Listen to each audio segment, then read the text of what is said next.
that we want to do, what stands in the way of that happens to be, most of the time, fear. We are scared of either starting, we're scared because we feel maybe we are not prepared, we may be scared because we don't want to one day maybe eventually admit failure. We don't know if it's going to be accepted, we don't know what's going to be the response from those who are near us, or the target, if it's a business, if it's whatever it is. But fear is very, very real when it comes to starting something and doing something that might perhaps change your life. So I thought it's good to do a bit of a piece on fear and tell you a bit of my experience with fear.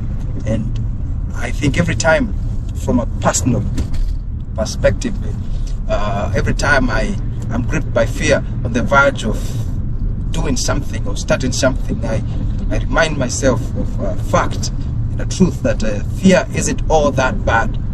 Fear is a natural instinct meant to protect you and preserve you. It keeps you from jumping off a building, keeps you from harming yourself, doing risky things that could cost your life. So it's an inbuilt thing to preserve you and protect you. So when I'm on the verge of doing something and I feel fear, I first of all question, can this be a legitimate thing?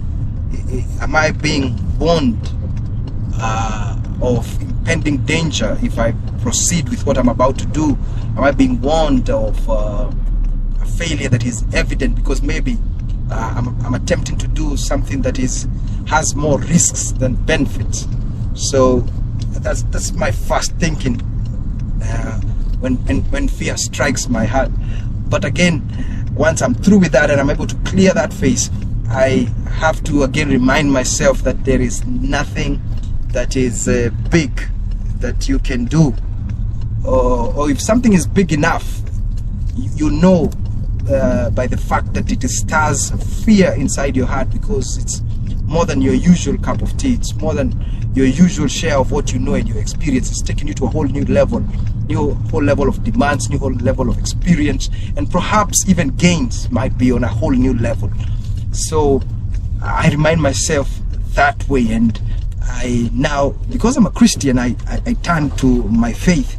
And one thing I do know from the Bible, that the term fear, the phrase fear not, is used so many times. In fact, some people say it's used over 365 times in the scriptures. That means, according to them, that there is a fear not for every day.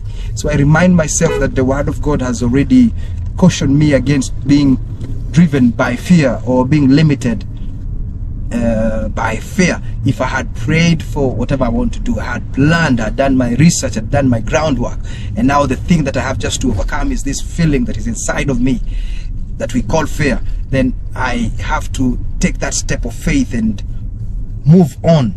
And because I've done it on paper, I've gone through the numbers, I've gone through the plan, and I know that the risk that I am about to take is huge, yes, but also the return is much bigger than the risk.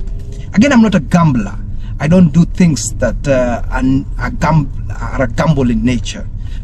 I don't do that. You know, gambling is taking uncalculated risks. Everything I engage in is a calculated risk. It's something that makes sense on paper, makes sense as far as my vision is concerned, as far as my mission in life is concerned, as far as my family or whatever is church.